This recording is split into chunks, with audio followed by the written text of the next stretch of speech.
एक अनुसंधान की विधियों के बारे में आप प्रथम पत्र में चर्चा किए होंगे, है ना? या चर्चा नहीं भी किए होंगे तो पहले से परिचित है कि अनुसंधान की 3 विधियां होती हैं। कौन कौन सी?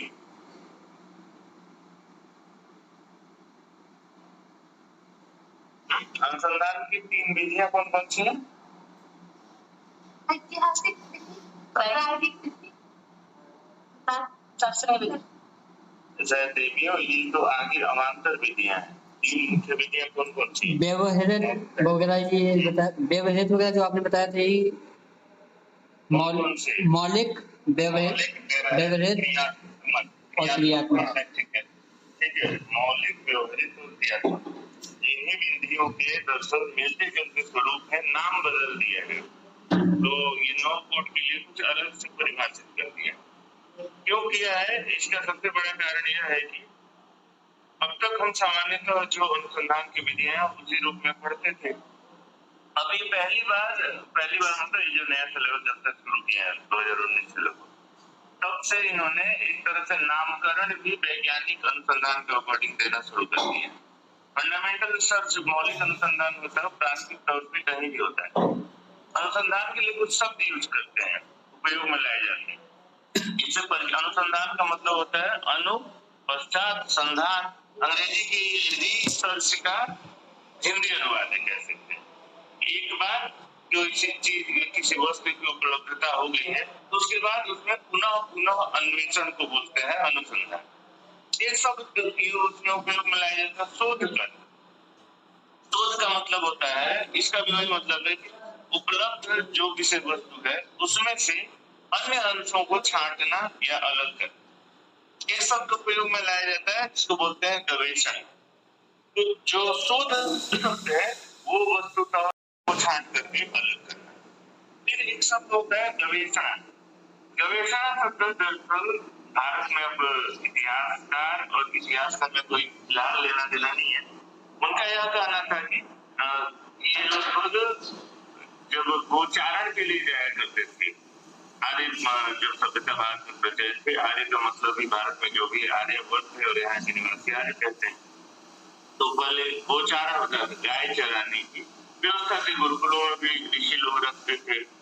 तो उस समय शाम को फिर अगर किसी पर्वत की किसी उपत्यकाओं में कभी कोई गाय फंस जाती थी, रह जाती थी, तो उनका अन्वेषण किया जाता था और वहां से एक शब्द आया जिसका नाम है गवेषण। तो इसमें तीनों शब्दों में मुख्य अंतर क्या है?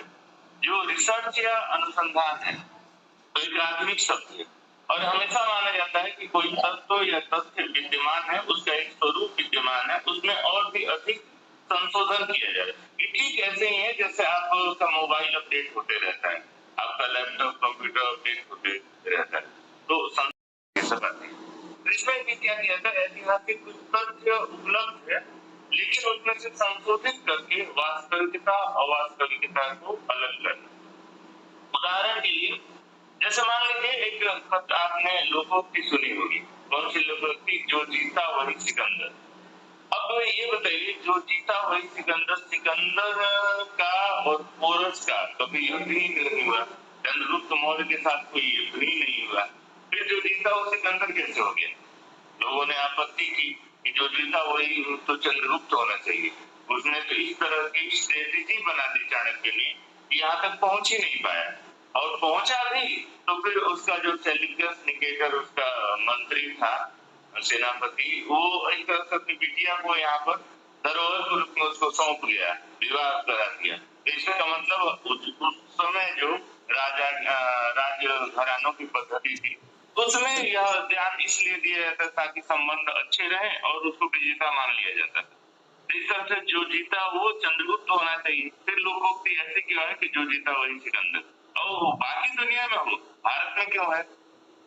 यह प्रश्न उठता है। इसके पीछे ये तथ्य तो उपलब्ध है, फिर इसमें से वास्तविक अवास्तविक ग्राह्य और त्याज्य को अलग करना और एक मोटे तौर पे स्वरूप को स्पष्ट करना, इसको बोलते हैं शोधन।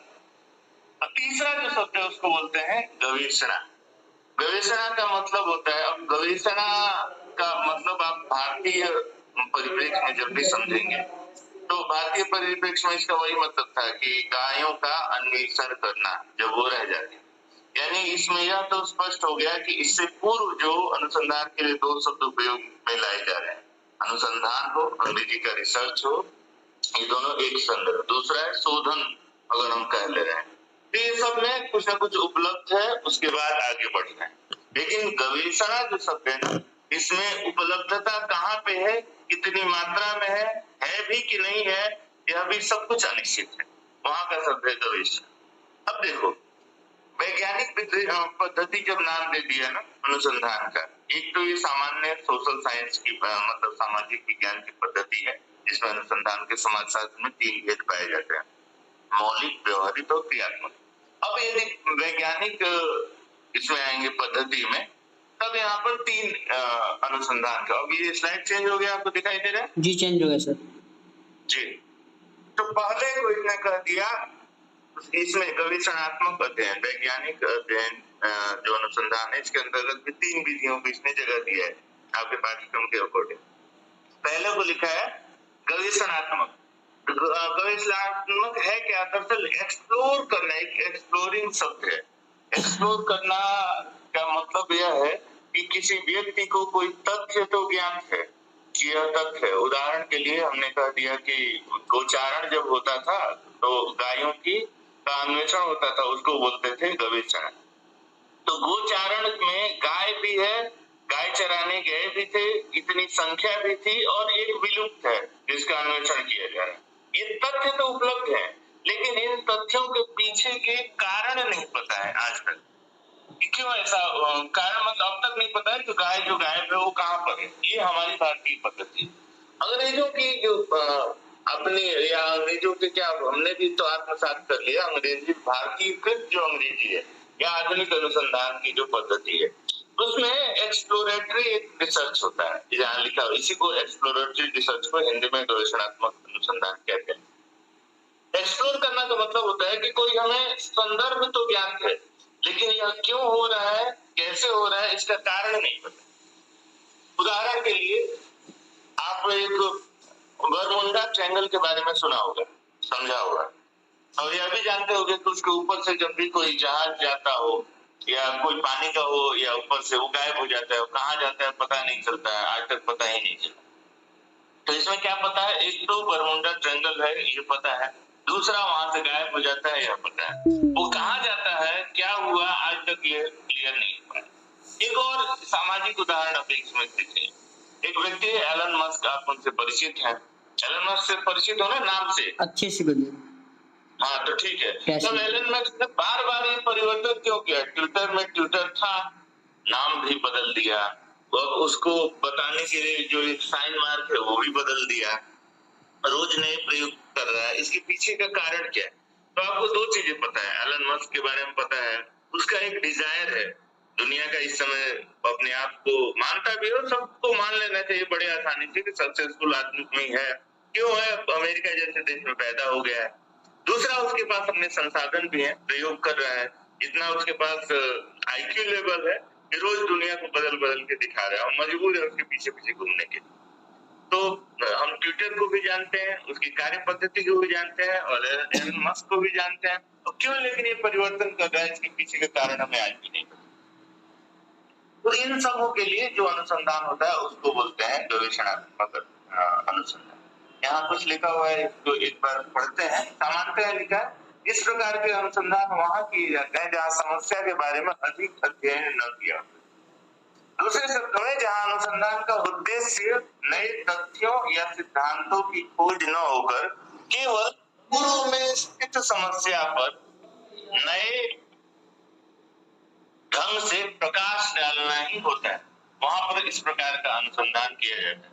यही कारण है कि इससे प्राप्त निष्कर्षों का सामान्यीकरण नहीं किया जाता। तो अभी हमने जैसे बरमुंडा ट्रायंगल की चर्चा है, इससे तो परिचित हो ना सभी? पहली बार सुना है।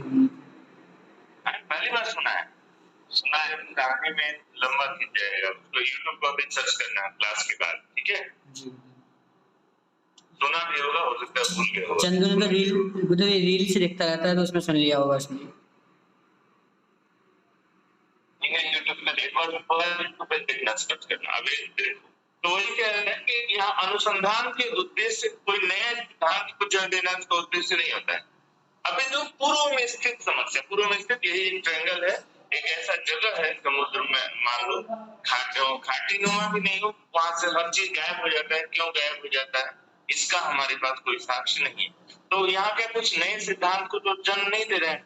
मौलिक अनुसंधान में क्या था कि नए सिद्धांतों को जन्म देते थे, बताते थे, और समस्या का भी पता था, समाधान पता नहीं है, और समस्या के पीछे अन्य अनुसंधान अभी तक नहीं हुआ है, और एक फैक्ट कारण नहीं हमारे पास है कि किस कारण से समस्या हो रही है। बरमुडा ट्रायंगल में ये जितने भी यान जाते हैं, वायुयान हो या फिर पानी का जहाज शिप हो, ये सब गायब कहाँ हो जाते हैं, क्यों हो जाते हैं, इसका कोई हमारे पास अभी तक एग्जैक्ट कारण नहीं, अनुमानित कारण बहुत सारे। तो ही कह रहे हैं कि गवेषणात्मक अध्ययन में नए सिद्धांतों की खोज नहीं करना होता है, केवल पूर्व में स्थित जो समस्या है उसको नए ढंग से प्रकाश डालना होता है, नए तरीके से देखना होता है कि आखिर हुआ क्या था, क्यों हुआ, कैसा हुआ, और इसका प्रभाव क्या है।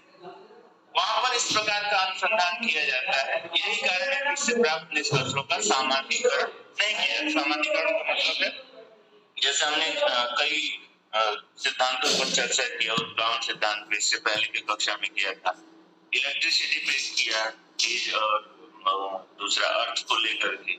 तो ये सारे यहाँ पर फैक्ट है, फेज को या अर्थ को हटा देंगे, लाइट नहीं जलेगी, सामान्यीकरण जब भी कोई व्यक्ति करेगा करके देख सकता है। इस तरह से यहाँ के जो अनुसंधान हो बरमुडा ट्रायंगल के, अब तक बहुत सारे अनुसंधान गए हैं, अनुसंधान के उन्होंने कोई जनरलाइजेशन आज तक नहीं किया। उदाहरण के लिए एक और इसका उदाहरण देखो, सामान्यतः जो प्योर हीरा होता है, हीरे से तो परिचित है ना,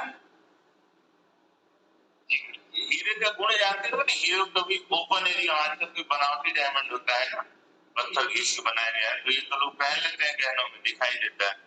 हीरे को कभी स्पर्श किया जाए जीवा से किया जा सकता है कि नहीं, परिचित हो, मर जाएगा। हाँ, और इसके वो करते हुए बहुत सारे लोग, बहुत सारे वैज्ञानिकों ने भी प्रयास किया, और एस तो लिखने का प्रयास किया, एस का मतलब सिल्क है, सांबर क्या है नहीं पता है आज, और उसको जीवा से स्पर्श करके नहीं दे। तो ये जो समस्या है उसी तरह से नए तरीके से, आखिर ये ठंडा है कि गर्म है कि मीठा है कि नमकीन है, क्यों लोग मर जाते हैं, इस पर आज भी जारी है अनुसंधान। लेकिन कोई भी व्यक्ति इसको चख करके नहीं बता पाया कि मीठा है कि तीखा है कि ठंडा है, क्यों ऐसा होता है। जैसे स्पर्श होता है वो उनका अवसान हो जाता है, अवसान होने के बाद वो क्या फील किया ये बता ही नहीं पाता है। तो इसीलिए क्या है कि नए समस्या का नया समाधान नहीं ढूंढना है, अभी तो नया सिद्धांत नहीं प्रतिपादित करना, अभी तो जो समस्या जैसी है नए तरीके से एक बार फिर से कोशिश करेंगे, लाओ एक बार डिफाइन करने का प्रयास करते हैं कि डायमंड का टेस्ट कैसा होता है, कौन सा ऐसा कारण है कि लोग इसमें मर जा रहे हैं करके। ठीक है, तो इसी को बोलते हैं गवेषणात्मक अध्ययन। मुख्यतः आपने क्या समझे, एक्सप्लोर करना का मतलब होता है पहले से कोई चीज तथ्य के बारे में आपको आंशिक ज्ञान है, लेकिन उसमें अगर कोई घटना घटित हो रही है, कोई ऐसी परिस्थिति है जिसको स्पष्ट करने का बहुत सारे लोगों ने प्रयास किया है, लेकिन आज तक स्पष्ट नहीं हुआ, तो नए कुछ का खोज नहीं हुआ। खोज तो पहले से समस्या आपको पता है कि यह समस्या, लेकिन क्यों हो रही है समस्या, इसका समाधान आज तक नहीं हुआ। इसी को बोलते हैं एक्सप्लोरेटरी रिसर्च, और एक्सप्लोरेटरी रिसर्च को हिंदी में बोलते हैं गवेषणात्मक अनुसंधान। ठीक है, दूसरा पैरा एक बार और देखो, गवेषणात्मक अनुसंधान का प्रयोग तब किया जाता है जब समस्या अपने प्रारंभिक स्तर पर होती है तथा उसके संबंध में अधिक आंकड़े उपस्थित नहीं होते हैं। इस प्रकार के शोध में काफी लचीलापन होता है तथा यह क्या, क्यों तथा कैसे इत्यादि प्रश्नों के उत्तर भी देती है। हमने 2-3 इसमें उदाहरण दिया, चाहे बरमुडा ट्रायंगल होता क्या है, क्यों होता है और कैसे होता है, इसका उत्तर हमारे पास नहीं है। हमने डायमंड का उदाहरण लिया, तो क्या होता है, क्यों होता है, कैसे होता है, इसका उत्तर नहीं है। एलन मस्क ने जो नए नए प्रयोग शुरू कर दिए हैं, ये क्यों कर रहे हैं और इसके पीछे का क्या कारण है, उनके भेजे में क्यों ऐसा प्रयोग कर रहे हैं, ये सामाजिक उदाहरण, इसके बारे में भी हमें बहुत ज्यादा नहीं पता है। अब इसमें जो डेटा साइंस में काम कर रहे हैं, डेटा साइंस एक डिवीजन है इंजीनियरिंग का, नया डिवीजन है। यही डेटा साइंस काम करता है कि आप जब भी कोई चीज सर्च करते हैं इंटरनेट पर, उसके बाद उसके ऐड आपके पास आना शुरू हो जाता है। या फिर आप चाहे यूट्यूब देखें, चाहे इंटरनेट में कोई वेबसाइट, फेसबुक में कुछ सर्च कर लिया इंटरनेट पे, तो बाकी वो आना शुरू। ये डेटा साइंस है इसके पीछे। तो डेटा साइंस वाले आज भी इस पर काम करेंगे, क्यों ये बदलते रहते हैं, इसका क्या हानि या लाभ है, और बाकी लोगों को अगर कोई मिल पाता है तो उसके बारे में बताएंगे, समझाएंगे। सामान्यतः जनरलाइजेशन इसका नहीं हो सकता है, सामान्यकरण नहीं हो सकता। तो मुख्यतः इसमें क्या, क्यों और कैसे, इन प्रश्नों का उत्तर देने का प्रयास किया। तीसरा पैरा पढ़िए। इस प्रकार से प्राप्त अनुसंधान के आंकड़े बहुत उपयोगी तो नहीं होते हैं, लेकिन ये दी गई समस्या पर काफी हद तक प्रकाश डाल सकते हैं। इस प्रकार के अनुसंधान द्वारा यह लाभ है कि समस्या का अध्ययन करके उसके लिए उपयुक्त रिसर्च डिजाइन चुन सकते हैं, न्यायाधीश को एकत्रित करने के तरीके ढूंढे जा सकते हैं तथा सही प्रतिदर्श का चुनाव किया जा सकता है। ये 2-3 हमने उदाहरण दिए, चाहे बरमुडा ट्रायंगल का हो, डायमंड का हो, या कुछ, इन सब पर इसको लागू किया जा सकता है। इसी प्रकार से हमारी जिंदगी में और बहुत सारी समस्याएं हैं। अब देखिएगा, इन समस्याओं, हमें समस्या भी पता है, समाधान आज तक नहीं हो पाया है, इसीलिए इसको बोलते हैं प्राइमरी स्टेज पर आज भी स्टेबल है। प्राथमिक स्तर पर वो समस्या जैसे थी वैसी है।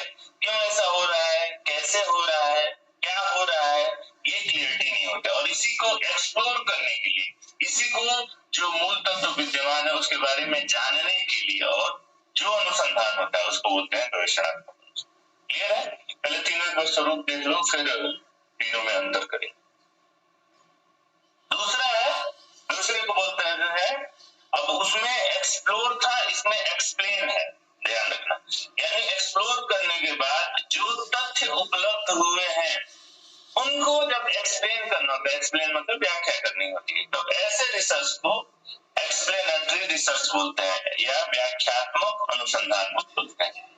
सामान्यतः में एक पहले इसको पढ़िए। व्याख्यात्मक अनुसंधान का प्रयोग वहां किया जाता है जहां हमें घरों के बीच कार्य कारण, घरों के बीच नहीं, यहाँ चरों के बीच है, घर हो गया है लिखा उसकी दो से, ठीक है। चर आप परिचित है, वेरिएबल्स। तो जहां हमें चरों के बीच कार्य कारण संबंध स्थापित करना होता है। चर मतलब दो, वेरिएबल का मतलब होता है जो वेरी करे उसको वेरिएबल है, अर्थात जो इफेक्ट या तो दूसरे पर इफेक्ट डाले या खुद इफेक्टेड हो, स्वयं का प्रभाव दूसरे पर डाले या दूसरे का प्रभाव अपने ऊपर महसूस करे, उसको बोलते हैं चर। उसी को अंग्रेजी में वेरिएबल बोलते हैं। तो क्या करें, जहां पर हमें चरों के बीच, घरों मत लेना इसको, चरों के बीच कार्य और कारण का संबंध स्थापित करना होता है।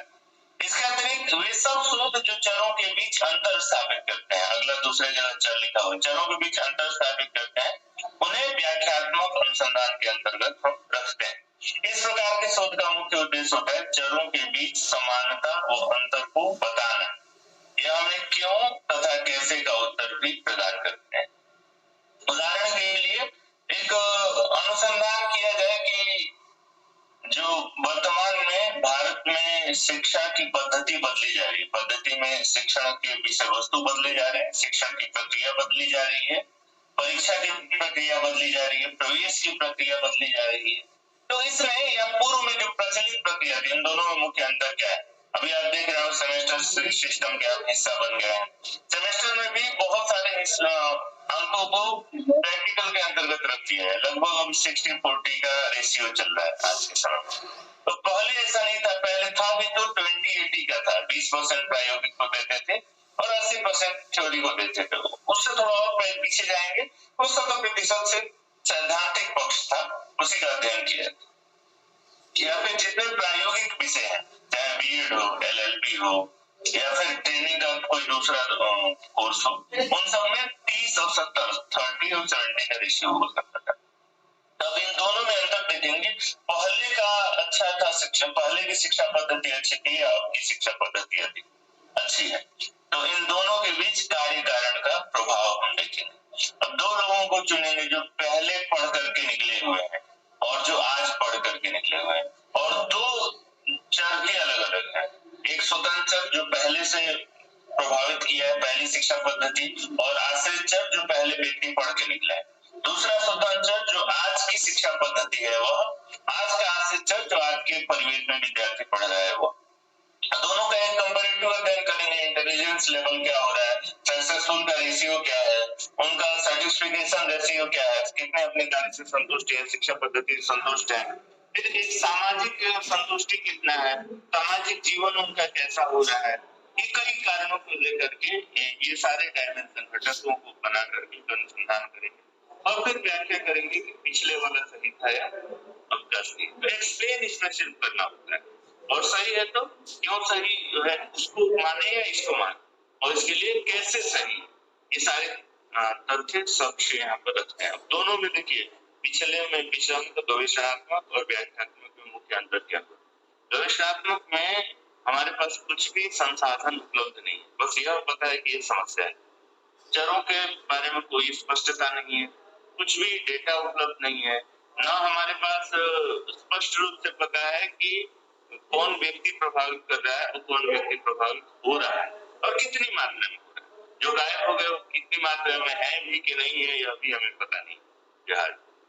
दूसरा जो प्रभावित कर रहा है वो कितना सामर्थ्यवान है और कैसा है यह भी नहीं पता।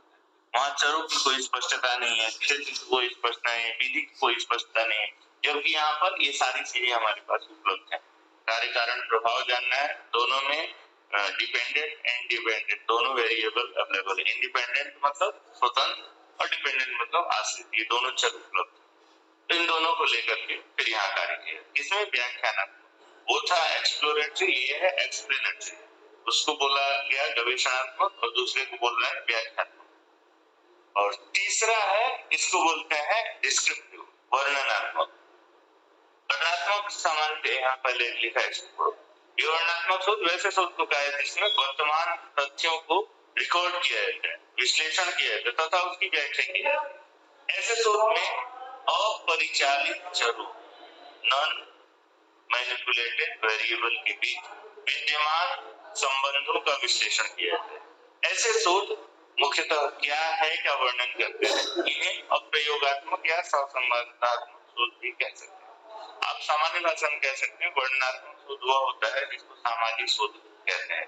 समाज में जो भी परिस्थिति है उस परिस्थिति का हूबहू सर्वे करना और सर्वे करके कार्य कारण प्रभाव को स्पष्ट करने वाले जितने भी अनुसंधान, चाहे सर्वेक्षण अनुसंधान हो, चाहे दार्शनिक अनुसंधान हो, जो समस्या है उसकी दर्शन की दृष्टि समाधान, या अन्य प्रकार के जितने भी सामाजिक अनुसंधान है वो सभी अनुसंधान वर्णनात्मक अनुसंधान में समाहित है।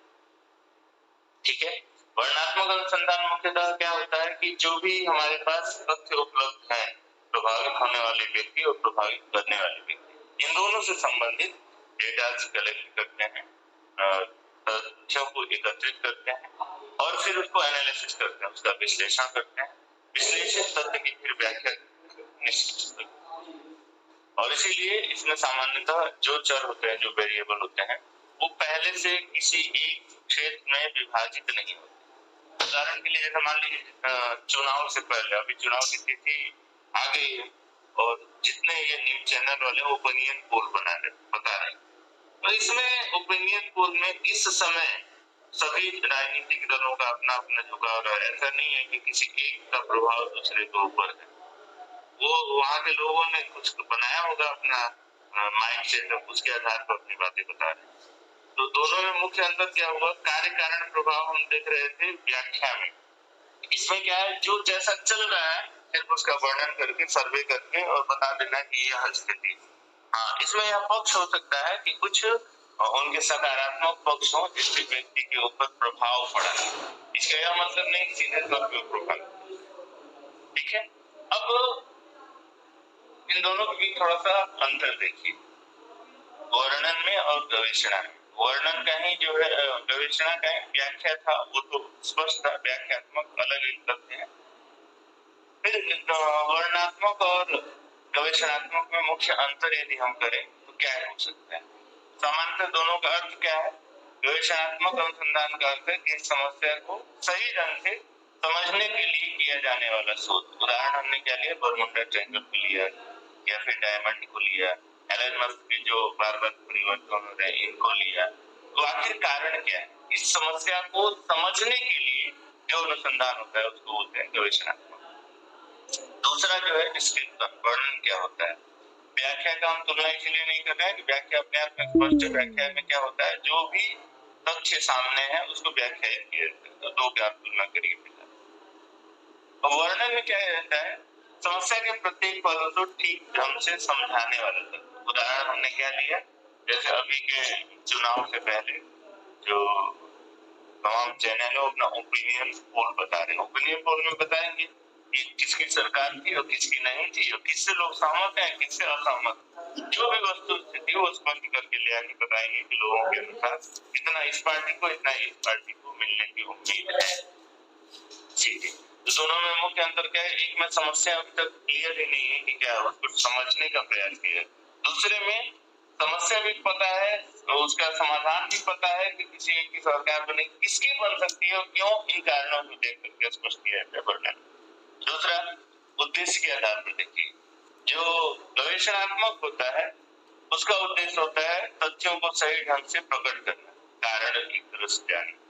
दूसरा वर्णनात्मक क्या होता है, इसका उद्देश्य होता है तथ्यों की विशेषता बताना, एक तरह से तथ्यों का विश्लेषण करना, स्पष्ट करना, यह कार्य होता है वर्णनात्मक डिस्क्रिप्टिव। फिर इसकी जो डिजाइन मतलब स्वरूप कैसा होता है, तो सामान्यतः गवेषणात्मक का लचीला होता है, जब पता ही नहीं कि कब क्या हो जाएगा तो लचीला है। लचीला मतलब फ्लेक्सिबिलिटी है, जो कोई निश्चित तथ्य सीमा नहीं होता। दूसरा इसका क्या होता है, इसका तय है कि जब भी आपको रिपोर्ट देना है कि बिना नाम लिए कि किस राज्य में किस पार्टी की सरकार बनेगी, तो एक जनमत आपको संग्रह करना पड़ेगा, उसी के आधार पर आप कर पाएंगे। यदि आपने सही से सर्वे नहीं किया, कुछ भी बोल दिया, तो फिर आगे से आपका चैनल ही विश्वसनीय नहीं होगा। अनुसंधाता का अनुसंधान ही फाल्स हो जाएगा, विश्वसनीय नहीं होगा, मिथ्या घोषित कर दिएगा, फाल्स। कल हम पढ़े थे। तो इसीलिए इसमें बहुत कठोर कदम होता है, और गवेषणात्मक में कोई कठोरता नहीं होती, बड़ी आसानी से। फिर प्रोसेस क्या है अनुसंधान की प्रक्रिया, तो गवेषणात्मक में कोई क्रम नहीं होता है, पूरी तरह से संगठित नहीं होता है कि कैसे कब क्या करना है, क्योंकि जैसी परिस्थिति होगी वैसा निर्णय लेंगे। और वर्णनात्मक में क्योंकि पहले सारा निश्चित है कि हम इसका अध्ययन कर रहे हैं, इस प्रकार से कर रहे हैं, तो कितना हमारा पॉपुलेशन है और कितना उसमें से सैंपल लेना है, ये सारा पहले से फिक्स करना होता है। तो इसीलिए इसकी शोध प्रक्रिया जो है संगठित होती है। एक राज्य की आबादी यदि उदाहरण के लिए किसी राज्य की आबादी 10 लाख है, तो 10 लाख में कितने जिले का ये प्रतिनिधित्व कर रहा है, तो उसमें से कितने लोगों से हम बातचीत करेंगे, एक नॉर्मल सर्वे करते हैं, उसके आधार पर रिजल्ट देते हैं। इसलिए उनकी संगठित प्रक्रिया होती है। ऐसा नहीं कि उदाहरण के लिए जैसे मध्य प्रदेश का आंकड़ा निकालना है, तो सारे मत जो है सिर्फ भोपाल से कलेक्ट कर लेंगे, बाकी तो जिले हैं सभी जिलों में जाएंगे, देखेंगे और सबसे सूचनाओं को संग्रहित करेंगे। फिर एक न्यायाधीश कहाँ से लेंगे, तो इसमें असंभाव्य न्यायाधीश होता है। असंभाव्य मतलब कोई निश्चित नहीं है कि हम कहाँ से क्या उठा करके अध्ययन करेंगे, इसमें गवेषणात्मक एक्सप्लोरेशन में। और दूसरे में वर्णनात्मक डिस्क्रिप्शन में जो होता है उसमें सब कुछ फिक्स होता है कि कितनी जनसंख्या है और कितने में से कितने लोगों को लेकर के अनुसंधान करो, चाहे 50 लोग हो चाहे 500 लोग हो या 50,000, उसके अनुसार निर्धारित कि हम 500 या 50 या 20 लोगों को लेकर के अपना सर्वे कर रहे हैं, उसके आधार पर हम निष्कर्ष निकाल रहे हैं, इसमें निश्चित होता है। दूसरा स्टैटिस्टिकल यदि प्रोसेस में देखा जाए तो गवेषणात्मक में कभी भी इसके विश्लेषण के लिए कोई पहले से विधि निर्धारित नहीं कर सकते कि क्या कारण है, क्यों कारण है, कितना प्रतिशत है, पता नहीं, उसकी जरूरत होगी भी कि नहीं। दूसरा वर्णनात्मक किसमें, गवेषणात्मक में सांख्यिकीय विधि की जरूरत होगी कि नहीं यह भी निश्चित नहीं है, होगी तो किसकी होगी यह भी जरूरत नहीं है। ये लिखा ना, सांख्यिकीय प्रविधि का उपयोग नहीं किया जाता है सामान्यतः, क्योंकि निश्चितता नहीं होती। वर्णनात्मक में सभी आंकड़ों के विश्लेषण के लिए पहले से निर्धारित होता है कि दो ग्रुप का यदि इसमें तुलना करना है, कल आपने बताया ही था कि मान लगाते हैं टी वैल्यू लेकर के। तो इस प्रकार से हमने ये आपके पाठ्यक्रम का दूसरा तीसरा बिंदु होगा शायद, इस पर चर्चा की। अभी आपके कोई प्रश्न तो बताइए।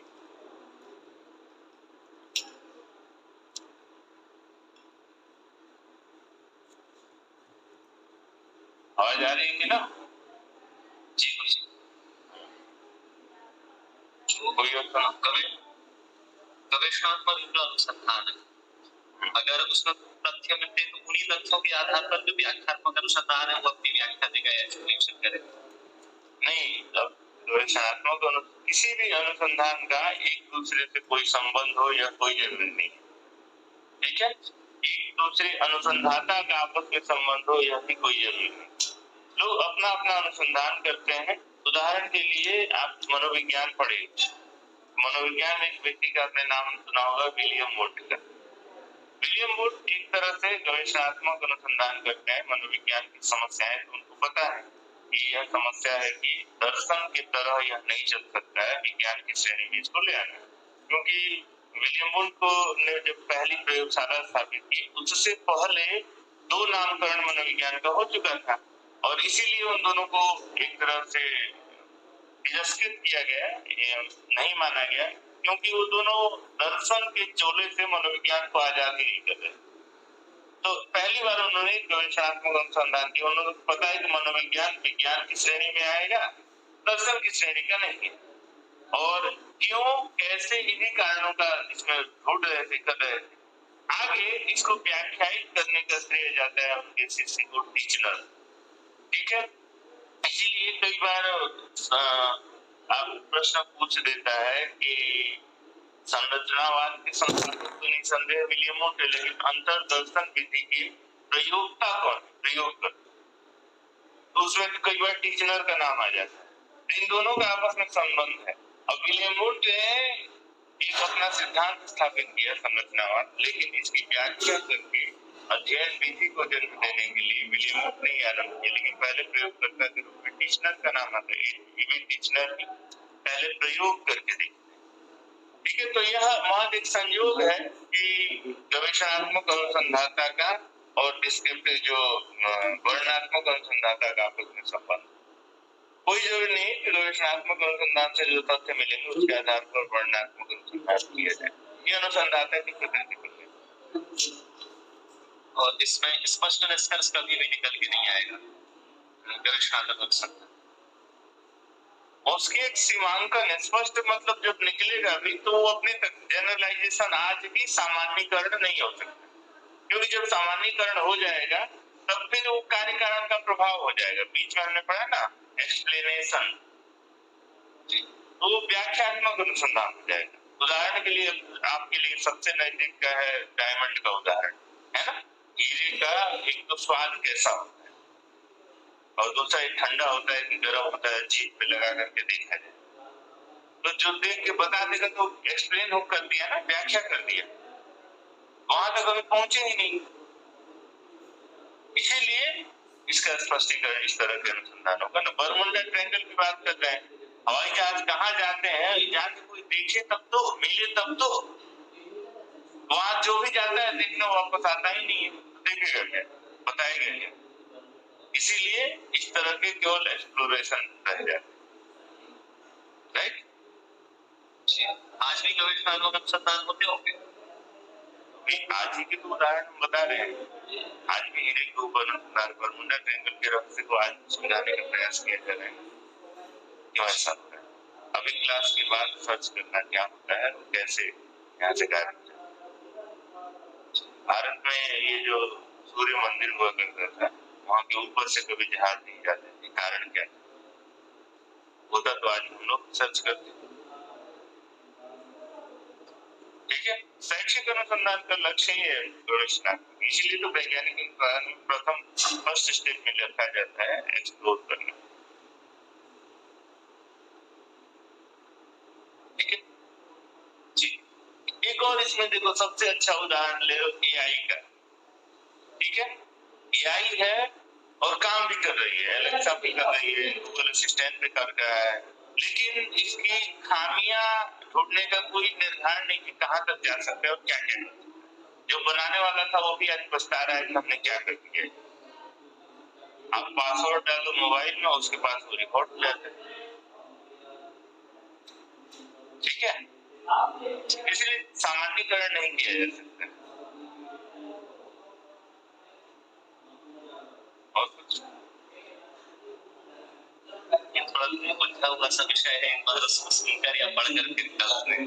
हाँ, ये सुने बिल्कुल पढ़िए आराम से और जानने की कोशिश करिए यह कि अब तक हम फर्स्ट पेपर में जाएंगे तो फर्स्ट पेपर में 3 अलग अनुसंधान मिलेंगे, फंडामेंटल, डिस्क्रिप्टिव और आंसर, जिसको मौलिक, व्यवहारिक और क्रियात्मक कहते हैं। सेकेंड पेपर एजुकेशन में ये 3 मिलेंगे, जिसको एक्सप्लोरेशन, एक्सप्लेनेशन एंड डिस्क्रिप्शन 3 शब्दों से कहते हैं, विवरणात्मक, व्याख्यात्मक और वर्णनात्मक। ठीक है, देखिए नियत समय